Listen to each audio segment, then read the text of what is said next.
अब यहाँ पर एक शब्द आएगा सर्व समीका। क्या होती है सर्व समीका? कुछ ऐसे बहुपद के सवाल होते हैं जिन्हें डायरेक्ट याद करते हैं। तो सबसे पहली सर्व समीका जो आपने पढ़ी होगी, सबको याद भी होगी, x प्लस a की घात 2, जिसका मान होता था x की घात प्लस a स्क्वायर a की घात 2 2x, और अगर x माइनस a की घात 2 निकालेंगे,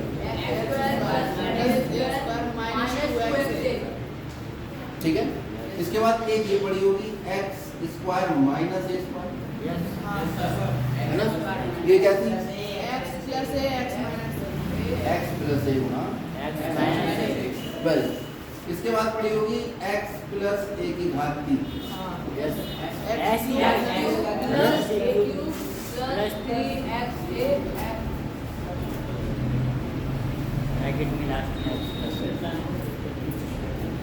वो है x की घात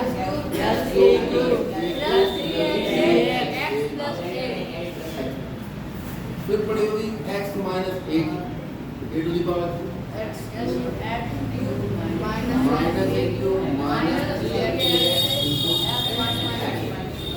फिर उसका क्वेश्चन नंबर 9 है x to the power 3 minus y to the power. ये होता है x माइनस y bracket x square plus y square plus x। फिर आता है x to the power 3 plus y to the power 3, x plus y, x square plus y square minus x। इसके बाद एक और सर्व समीका है साधारण सी, x plus a into x plus,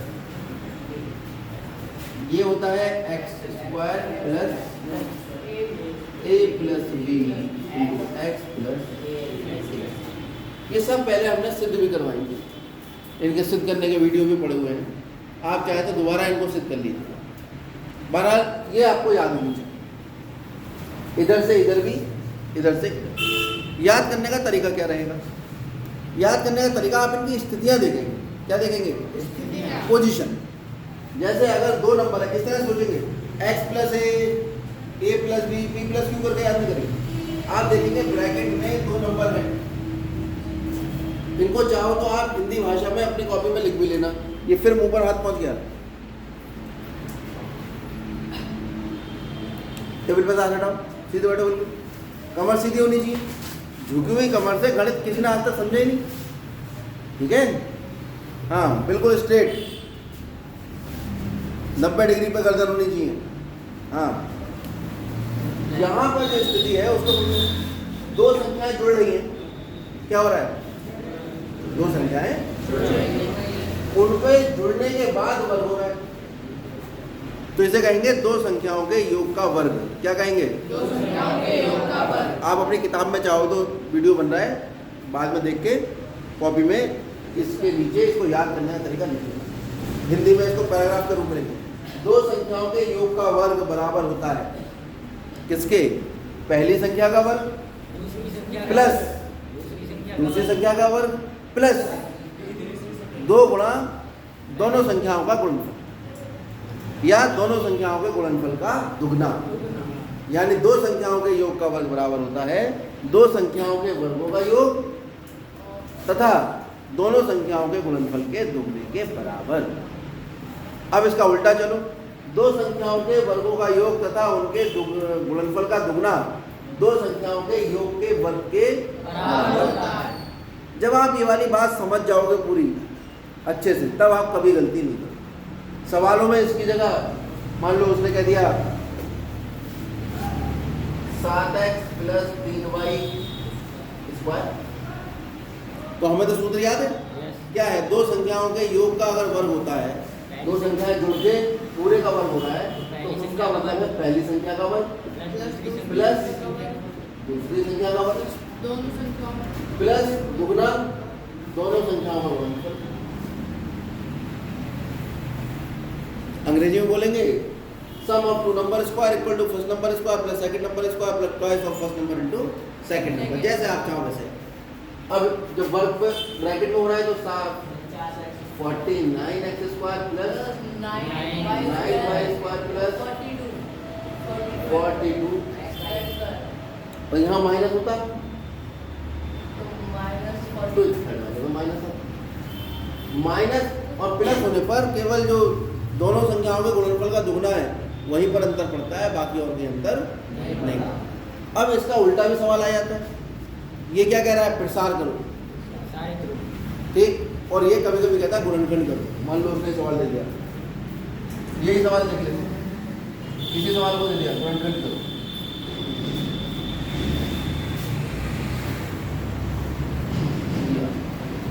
अब इस सवाल के हमें गुणनखंड करने फैक्टर करने, तो हम देखेंगे कि ये 49 तो 7 स्क्वायर होता है, x स्क्वायर, 9 किसका स्क्वायर होता है, 3 स्क्वायर y स्क्वायर, इसको ऐसे लिखा रहेगा।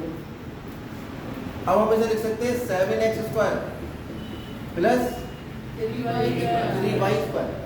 तो ये तो कुछ हमारी आइडेंटिटी बन रही है, सर्वसमीका आइडेंटिटी कहते हैं इसको।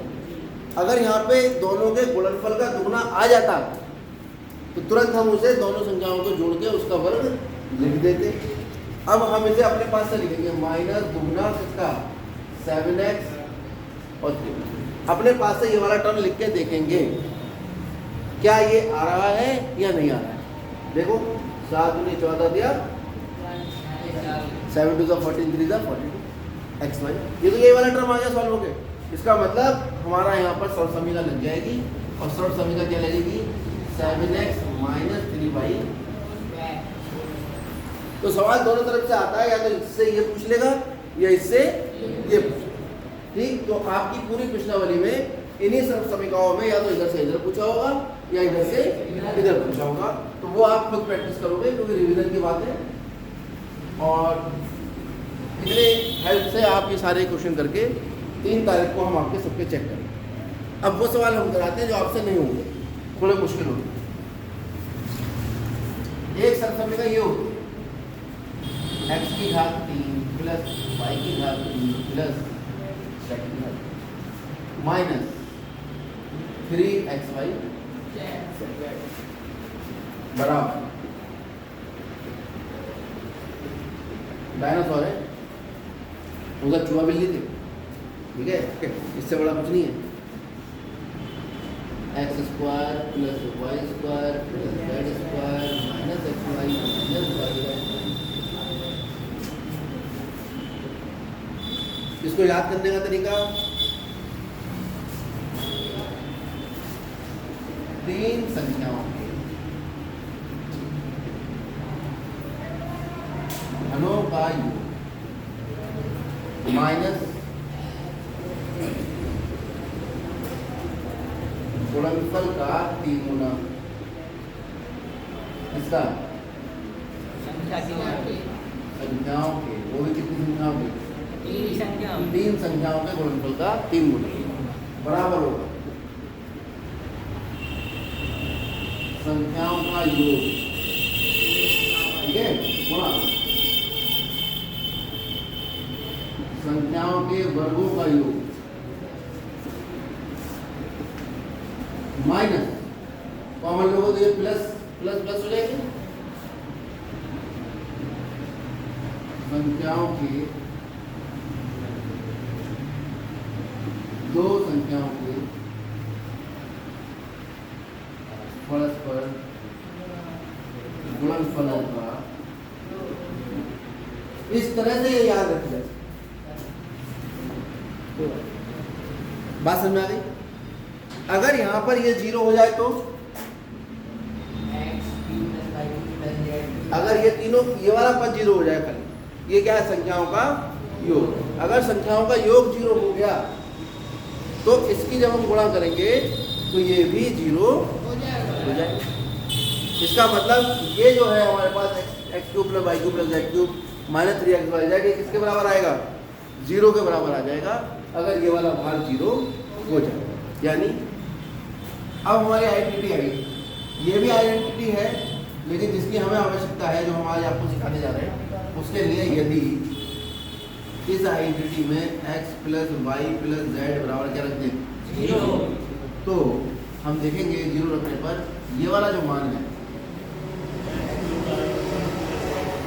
Plus Z cube minus 3xyz इसके बराबर हो जाएगा 0 बराबर. और जब इसको 0 के इधर ले जाएंगे Plus 3yxyz.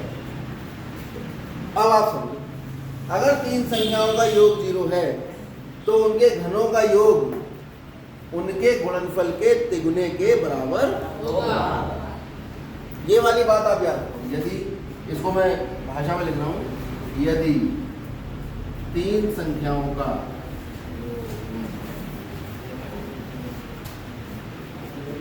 योग कितना है? 0 है तो संख्याओं के घनों का योग संख्याओं के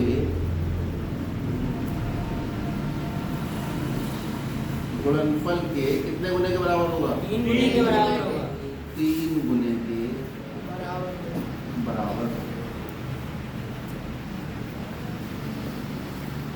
याद रखोगे ये? अब ये प्रयोग सवालों में कैसे होता है, ठीक है? देखो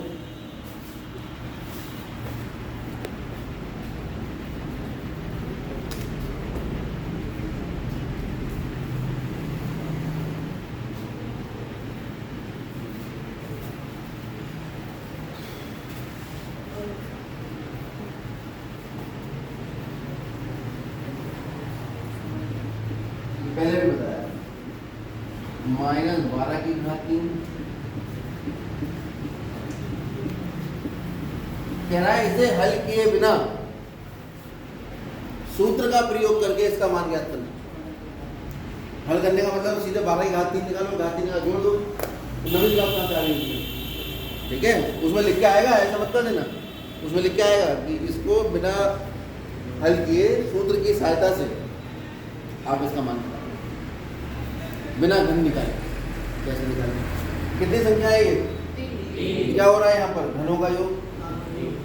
ठीक है, पहली संख्या कौन सी है? पहली संख्या को x मान लो, दूसरी संख्या y. 7, तीसरी संख्या z. संख्याओं का योग यानी x plus y plus z कितना आ गया? 0. और हमारे पास सूत्र क्या है? सूत्र है कि यदि पहले x plus y plus z का 0 होना आवश्यक है, ये सूत्र लगेगा तभी जब तीनों का योग 0 के बराबर आएगा।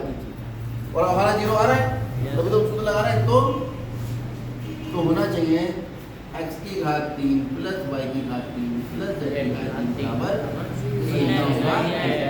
मान लगा दो। x का मान है -12, इसका मान है 7, इसका मान है 5 बराबर 3 गुणा -12 गुणा 7। क्या हो गया? सर 5 क्यों लगेगा? 5 के ऊपर मैंने जानबूझ के लगाया था। मैं देखता हूँ कितने बच्चे जाते हैं। अब जब इनकी गुणा करेंगे तो मैं निशान की गुणा करो माइनस।